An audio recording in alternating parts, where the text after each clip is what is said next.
السلام علیکم۔ پروگرام آئینہ کے ساتھ طاہر احمد بھٹی آپ کی خدمت میں حاضر ہیں۔ دعوے سن لینا اور بڑے بڑے دعوی کے ساتھ اپ سائڈ ڈاؤن کر دینے کے منصوبے اور پلانز اور روڈ میپس دے دینا اور ریاست کو کہاں سے کہاں اٹھا کے لے جانا، یہ جب تک تو صرف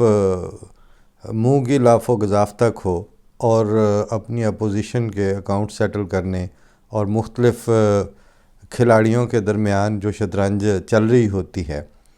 اس شطرنج کے مہروں کو ایک جگہ سے اٹھا کے دوسری جگہ رکھنے کی حد تک محدود رہے اور عوام الناس ان کا اس سے کوئی تعلق نہ ہو، اور جو پبلک فائبر ہے، جو ہیومن فائبر ہے، جو ہیومن سٹف ہے، اس کی کیپیسٹی بلڈنگ کرنا یا اس کے آنے والے دنوں کے اوپر نظر رکھ کے تو یہ دیکھنا کہ اس خطۂ زمین پر ان جیوگرافیکل باؤنڈریز جن کی نظریاتی اور جغرافیائی سرحدوں کی ہم باتیں کرتے ہیں اور جس کے اوپر کہتے ہیں کہ میلی آنکھ سے نہ کوئی دیکھے گا اور فلاں نہیں ہوگا اور ہم چنے چبوا دیں گے، وہ ساری باتیں کرتے ہوئے جو اندر والی سائڈ سے بھی دیکھنا پڑتا ہے نا کہ ہماری اپنی پوزیشن کیا ہے، ہماری سچویشن کیا ہے۔ مجھے یہ تمہید چھیڑنی اس وجہ سے یاد آئی کہ کل پرسوں میں یہاں ڈاؤن ٹاؤن ایریا، جسے یہاں جرمنی کی زبان میں شٹڈ مٹے کہتے ہیں، کہ اندرون شہر کے علاقے میں جہاں گاڑی ذرا دور کھڑی کر کے پھر پیدل ہی آگے جانے کا ہوتا ہے، تو وہاں ہمارا جو اولڈ رات ہاؤس یا پرانا میئر جو کونسل کا آفس ہے، سٹی کونسل کا، اس کے قریب سے گزر رہا تھا تو میں نے دیکھا کہ ماسک واسک پہنے ہوئے اور ایک جگہ کو تھوڑا سا ایریا کارڈن آف کر کے تو عام شہری شریف النفس سے دکھائی دینے والے اور بالکل بغیر کسی شور شرابے کے وہ وہاں کھڑے ہیں، پلے کارڈ اٹھائے ہوئے ہیں، اور میں نے بھی ایک سائڈ پہ گاڑی روکی اور تھوڑی دیر سوچ کے کہ اچھا، میں نے کہا یہ نارملی ان کا انداز ایسا نہیں ہوتا کہ یہ کسی ویجول کے طور پر یا کوئی شو آف یا کوئی اپنا مظاہرہ کرنے کے لیے اتنی ٹھنڈ میں اور اتنے ناگوار موسم میں نکل آئیں۔ تو چلیں، جا کے میں نے ان میں سے ایک دو سے ہلکی پھلکی بات کی اور پوچھا بھی آپ سارے یہاں اکٹھے ہیں تو مجھے بھی کچھ بتائیں، میں آپ کے لحاظ سے غیر ملکی بھی ہوں اور پیشے کے لحاظ سے میرا جرنلزم یا صحافت سے تعلق ہے، تو نیچرلی میں نے دیکھا تو میں نے کہا کہ آپ سے پوچھتا ہوں۔ تو ان میں سے جو ایک سینئر لکنگ اور بہت عام زندگی میں نفیس الطبع سا آدمی لگ رہا تھا، اباؤٹ 60 ہوگا، تو کہتا ہے ہوا یہ ہے کہ آج سے کچھ دن پہلے ہمارے شہر میں اسی سڑک پر، اس نے اشارہ کر کے بتایا کہ جو ہماری فار رائٹ آرگنائزیشن ہے، اس نے ایک پلانڈ آرگنائزڈ مظاہرہ پبلک سے کروایا ہے، پبلک میں سے کچھ لوگوں سے، اور پریٹیکسٹ اس کا یا اس کی وجہ بظاہری یہ تھی کہ جو کرونا کے لیے حکومتیں اقدامات کرتی ہیں، ان میں سے بعض اقدامات، بعض پابندیوں کو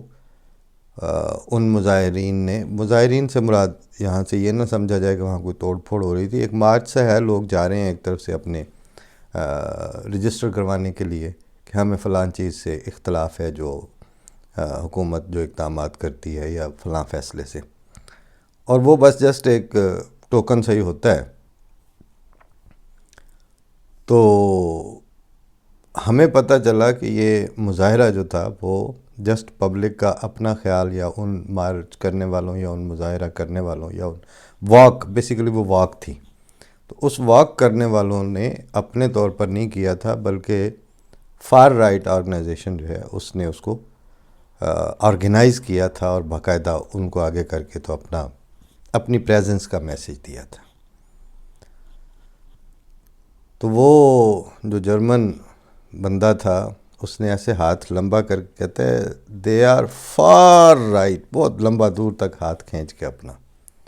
تو کہتے ہیں ہم اپنے ملک میں ہیومن رائٹس، ڈیموکریٹک رائٹس اور ڈیموکریسی کا جو ہمارا تشخص ہے، ہم چونکہ اس کے پیروکار بھی ہیں، ہم اس کو پسند بھی کرتے ہیں، اور ہم اس کو یہاں پریویل کرتے ہوئے دیکھنا چاہتے ہیں. اور جب ہمیں یہ پتہ چلا کہ وہ اس ظاہر کی ایک پرامن واک کے ذریعے ہمیں فار رائٹ کا میسج دینا چاہتے ہیں، تو آج ہم باہر نکل کے گورنمنٹ کو، میڈیا کو اور دیکھنے والوں کو یہ پیغام دینا چاہتے ہیں اپنی اس گیدرنگ سے، اس اپنے اکٹھ سے اور مظاہرے سے. اور پولیس وغیرہ سائڈ پہ کھڑی ہوئی تھی، اور ظاہر ہے ان کا علامتی سا انداز ہوتا ہے کہ وہ جو اپنا احتجاج رجسٹر کروانا چاہتے ہیں، جو اپنی بات پہنچانا چاہتے ہیں، وہ چلی جائے. ایک میسج چلا جاتا ہے کہ پبلک گھروں سے نکل کے آئی تھی اس مقصد کے لیے. تو آج اس ہلکی سی سٹر کو، اس تھوڑی سی ہلچل کو بھی ہم نے محسوس کر کے تو جواباً اپنا موقف اور اپنا ریزولوشن اور اپنی یہ نیت اور ارادہ رجسٹر کروانا ضروری سمجھا ہے کہ فار رائٹ کو یہ پتہ چلے کہ یہاں پبلک یہ پسند نہیں کرے گی، اور ہم بالکل کرونا یا کسی بھی پری ٹیکسٹ کے اوپر فار رائٹ کی گدر ٹپوشیوں کو برداشت نہیں کریں گے. یہ سم ٹوٹل تھا ہمارے. ویسے اگر یہ ایک روایتی سا پروگرام میرے والا ہوتا تو میں نے اس کی 4 تصویریں، تھوڑا سا ویڈیو کلپ اور وہ سارا جوڑ جاڑ کے تو وہ اس طرح بھی بنایا جا سکتا تھا. لیکن میں نے تو وہاں ان سے جو تھوڑی سی گفتگو ہوئی اس کی بنیاد پر ایک تھیسس اسٹیبلش کرنا تھا، ایک میسج دینا ہے، یا میں نے بات کرنی ہے کہ جن لوگوں نے اوکھے ہو کے محنت کر کے معاشرے میں اپنی سوشل اور پولیٹیکل بعض خاص قسم کی اقدار کو فروغ دیا ہوتا ہے اور ان کو قائم کیا ہوتا ہے، اور 1 2 3 جنریشنز نے اس کے اوپر کام کیا ہوتا ہے، وہ نیل ان دا بڈ والے حکمت عملی پہ ان کا عمل ہوتا ہے. وہ یہ انتظار نہیں کرتے کہ کب یہ جگہ جگہ مظاہرے ہوں گے اور دھرنے دیے جائیں گے اور لوگوں کی تعداد اور ان کی جان اور مال سب کچھ جو ہے وہ تھریٹ پہ ہوگا، اور پہیے جام ہو جائیں گے، اور ہڑتالیں اور دھرنے اور چوک اور لا انفورسمنٹ کے جو ادارے ہیں ان کو مار مار کے کھیتوں میں پھینک دیا جائے گا. تو اس کے بعد ہم اپنے ملک کا سیکولر اور اجتماعی آئینی تشخص بچانے کے لیے پھر ہم باہر نکلیں گے. وہ اس کو، ان کے ہلکے سے میسج کو فوراً نوٹ کرتے ہیں اور فوراً باہر آ کے بتاتے ہیں کہ نہیں بھائی یہ اساں اوکھی ہو کے لئیے، اس طرح دی شخصی آزادی تو انی آسانی نال اسی دینی نہیں. ہاتھ سے جو مٹھی سے ریت پھسلنے کا عمل ہے وہ بتا دیتا ہے کہ اب بات کس طرف جا رہی ہے.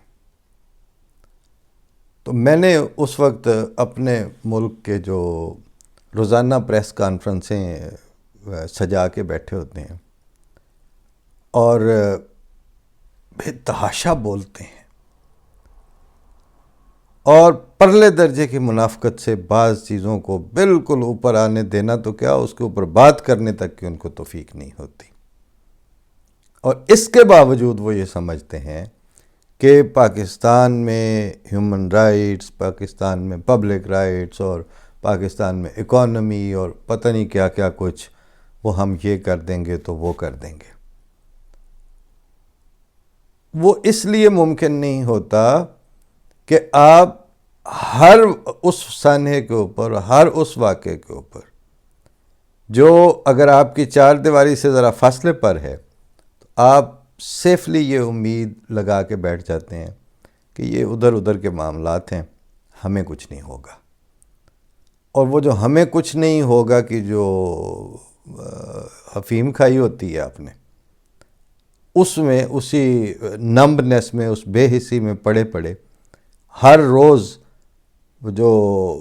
ڈسٹرکٹیو اور تخریبی قدریں ہیں وہ تعمیری قدروں کے اوپر حاوی ہوتی چلی جاتی ہیں.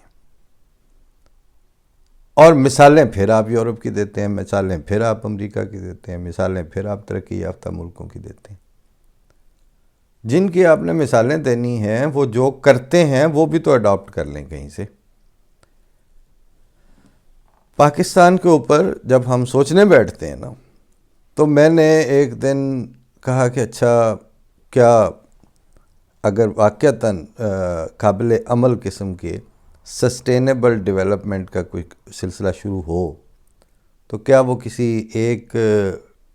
ملک گیر تو بات فی الحال چھوڑ دیں نا، کہاں سے وہ سرا پکڑیں گے؟ عمران خان صاحب نے تو جب آئے تو ایک دفعہ پورے پاکستان کی سول سروسز کی بیوروکریسی کے جو گریڈ 19 تک کے 20 تک کے افسران تھے ساروں کو بلا کے، اور وہاں پہ جناب بڑا خاص طور پر پولیس افسران اور ڈی ایم جی کے جو تھے، انہوں نے کہا آپ سب کو میں تسلی دلوا رہا ہوں کہ آپ میں سے کسی کی سیاسی پوسٹنگ اور سیاسی ٹرانسفر نہیں کی جائے گی، اور آپ بالکل انسانوں کے لیے اور معاشرے کے لیے اپنا کردار ادا کریں، اور میری ایشورٹی کے اس ایشورٹی کے بعد صرف آئی جی پنجاب جو ہے وہ پوسٹ 5 سے 6 دفعہ چینج ہو چکی، اور اس کے علاوہ کہاں کہاں کیا کیا کچھ ہوتا رہا ہے سب سنتے ہی رہتے ہیں. پھر جب یہ سیالکوٹ والا واقعہ ہوا، وہاں پہ جو فیکٹری مینیجر سری لنکا والا ہے اس کو جو بے رحمانہ مرڈر ہوا اس کا، تو آپ نے دیکھا کہ ایک دفعہ تو بس شرم سے سر جھک گیا ہے، ان کا سب کچھ ہو گیا. اس کے بعد کچھ کروڑ ان کو بھجوا دیے گئے، کچھ مولوی آگے لگے، کچھ مطلب ان کو کہتے ہیں کہ آپ اس کو سیٹل کریں یار، اس کو یہ بہت کام خراب ہو گیا. لیکن وہ جس مائنڈ سیٹ نے اور جن سوالات کے اٹھائے جانے اور جن سوالات کے نہ اٹھائے جانے کی بنیاد پر معاشرے نے یہ شکل اختیار کر لی کہ وہاں دن دہاڑے غیر ملکی مینیجر جو ہے اس طرح مار دیا جائے، ان کے اوپر نہ ان دنوں میں کسی نے بات کی، اور اب تو ویسے ہی دن پرانے ہو گئے.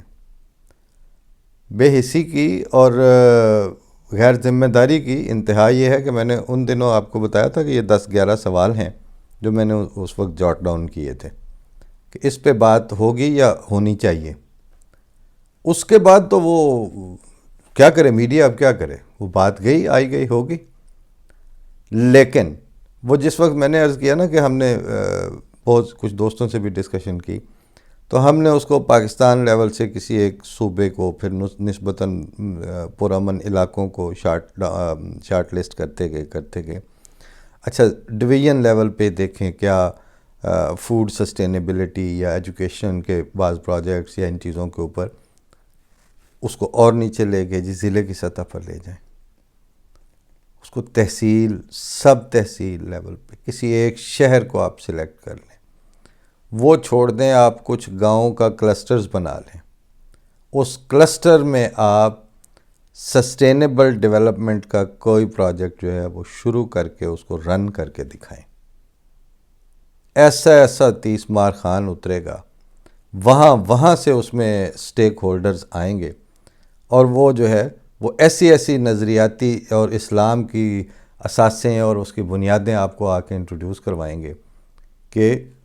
اس عام چھوٹی سی ڈسپنسری، اس چھوٹے سے اسکول، اس چھوٹے سے سیٹ اپ، اس چھوٹے سے ایگریکلچر کے پروجیکٹ والے جو ہیں وہ منہ دیکھتے رہ جائیں گے کہ یار اس میں تو یہ بات ہی نہیں تھی. ہمارے ایک دوست نے وہاں پر کماد سے گڑ میں کنورٹ ہونے والی ایک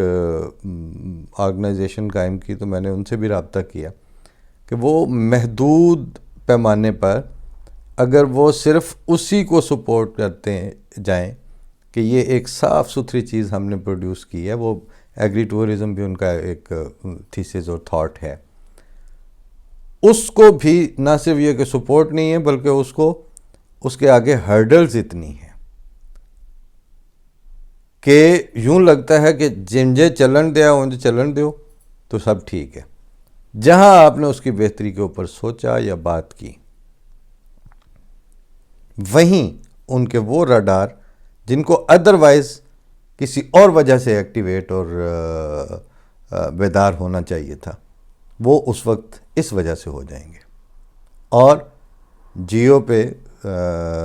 آپ ٹاک شو سنیں گے کہ ملک ریاض سے پوچھا انہوں نے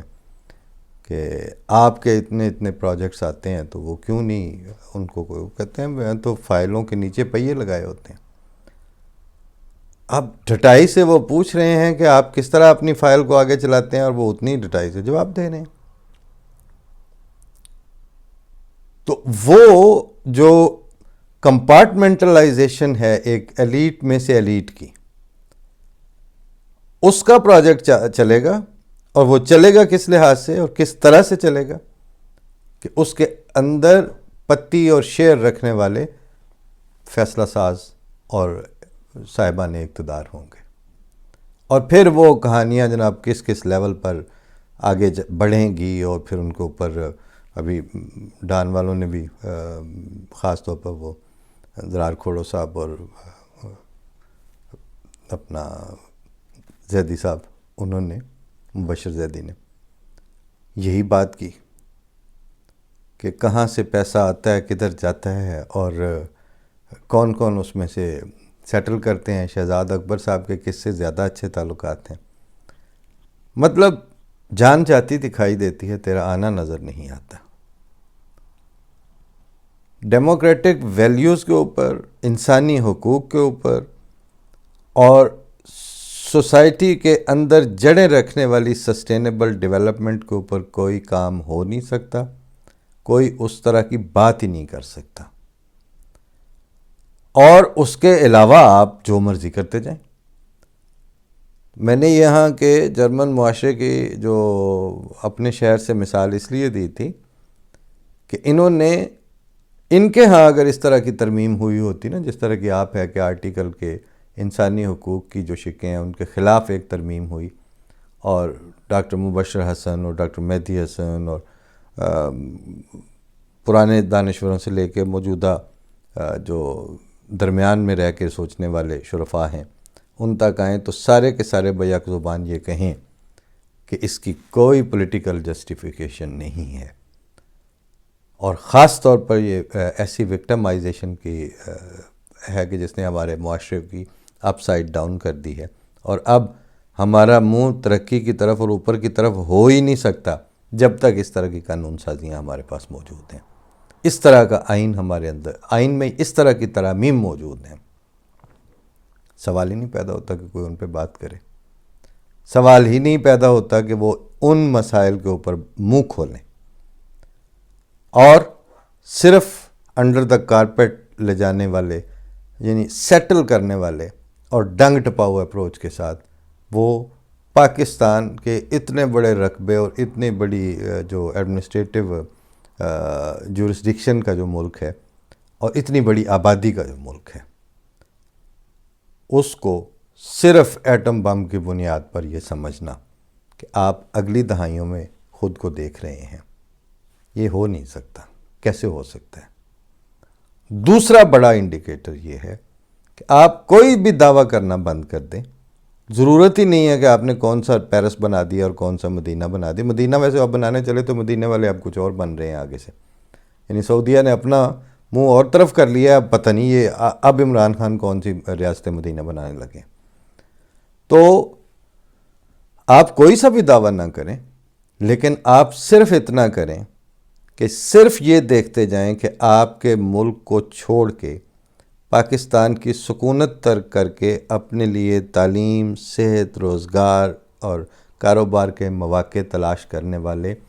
باہر زیادہ جا رہے ہیں، یا باہر جو پہلے سے چلے گئے تھے یا موجود تھے وہ پاکستان آ کے دوبارہ آرام سے زیادہ سیٹل ہو رہے ہیں۔ اگر آپ ایک بزنس کمیونٹی کے اچھے کارپوریٹ سیکٹر کے بندے کو اتنا سا تحفظ عام طور پر احسان چڑھائے بغیر، اور بہت سی اس نے جو گرہیں لگا کے اپنے ارد گرد اور بڑا ایک ماحول کریٹ کیے بغیر، وہ اگر لاہور سے اسلام آباد اپنے آپ کو جاتے ہوئے سیف نہیں فیل کر رہا، اس کی فیملی جو ہے وہ وہاں پر کسی جگہ پر، یعنی اس کو اس کے بچے پوچھیں کہ آپ وہاں کیا کرنے جا رہے ہیں، اور جو یہاں سے پاکستان چھوڑ کے امریکہ جا کے سیٹل ہو رہا ہے، جو کینیڈا جا کے سیٹل ہو رہا ہے، اس کو کوئی نہ پوچھے اس کے بچے. تو اس سے بڑا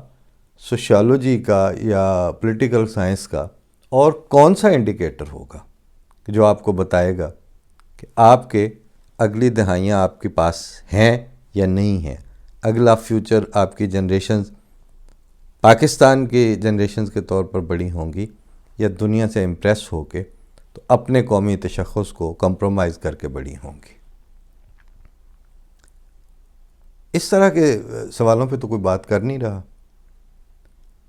جب اس طرح کے سوالوں پہ بات کوئی نہیں کر رہا تو چسکا اس کا پڑ چکا ہے زبانوں کو. سننے اب وہ چیزیں چاہتے ہیں، سنسنی اور ایک خاص طرح کی جو تھرل ہے وہ آپ کو تب ملتی ہے کہ اس نے یہ کر دیا، اس نے وہ. ہمارا ایک ڈیبیٹ کا کانٹیسٹ ہوتا تھا، میرا نہیں، مجھ سے سینئر تھے میرے کزنز ان کے اسکول میں. تو وہ جب چونکہ ان دنوں تقریر انہوں نے رٹی ہوئی ہونی ہوتی تھی، تو رٹی ہوئی تقریر جس طرح کی ٹیچروں نے لکھ کے دی 7ویں 8ویں والے، وہ پھر ایسے ہاتھ مار مار کے وہ تقریریں کرتے تھے. تو وہ ہمارا ایک مرحوم کزن تھا، تو اس نے آ کے اس کی جب پریکٹس کر رہے ہونا تو اس نے کہا نا کہ اس پہ فلاں لڑکی اپنے آشنا کے ساتھ فرار ہو گئی، اشرف نے نسیمہ کو اغوا کر لیا، اور یہ ساری یہ پہلے جملے. اس کے بعد کہتے ہیں اس طرح کی خبریں ہم روزانہ اخباروں میں پڑھتے ہیں. اور پھر اس نے کہنا صاحب صدر مگر مسئلہ یہ ہے کہ ہم تو ان کے تراشے کاٹ کے اپنی جیب میں رکھ لیتے ہیں. وہ 20-30 سال پہلے کا اس کا جو ایک جملہ تھا ڈیبیٹ کا کہ صاحب صدر ہم تو اس کے تراشے کاٹ کے جیب میں رکھ لیتے ہیں. اس وقت وہی بیماری میڈیا کو آپ کی سوچ، آپ کے ذوق، آپ کے سٹائل، آپ کے سوچنے اور اس پہ غور کر کے اگلے زمانوں کا کوئی سا ویژن چاک آؤٹ کرنے کو ایگزیکٹ وہی بیماری لاحق ہے. سنسنی اور تھرل اور دوسروں کے بڑھتے اور بگڑتے ہوئے مسائل میں اپنی بقا کو خام خواہ دیکھنا، جبکہ بقا اپنی ذات کو انوالو کر کے، اپنے ذاتی ذوق کو ترقی دے کے، اپنے اندر ذاتی طور پر اپنی ویلیوز کو خود ڈیسائیڈ کر کے کہ یہ ہماری ویلیوز ہیں، ہم نے اس ویلیو سسٹم کے اوپر کمپرومائز نہیں کرنا. اس چیز کو پروموٹ کرنا جو ہے، اس کو دن بدن اس پہ بات ہو، کہاں ہو رہی ہے، جہاں ہو رہی ہو ہمیں بھی بتائیے گا. بہرحال ہم نے تو اب یہی سوچا ہے کہ چند ہزار ہوں یا چند لاکھ ہوں، بات ہم نے ایسے ہی کرنی ہے اور یہی کرنی ہے. اس کے بعد دیکھتے ہیں پریویل کیا کرتا ہے اور پریویل کون کرتا ہے. Time will tell you. فی امان اللہ. انشاءاللہ ایسے ہی کسی بالکل بظاہر معمولی ایشو کے اوپر اگلا پروگرام بھی ہوگا، اگلا اس سے بھی معمولی ایشوز کے اوپر ہوگا. اور ہمیں دلچسپی یہ ہے کہ ہم اپنے منہ کا ذائقہ کسی سسٹینیبل فوڈ کے اوپر اور بہتر فوڈ کے اوپر اپنی زبانوں اور منہ کے چسکوں اور ذائقوں کو ٹیون کر لیں. اللہ توفیق دے ہمیں بھی، آپ کو بھی. فی امان اللہ. السلام علیکم.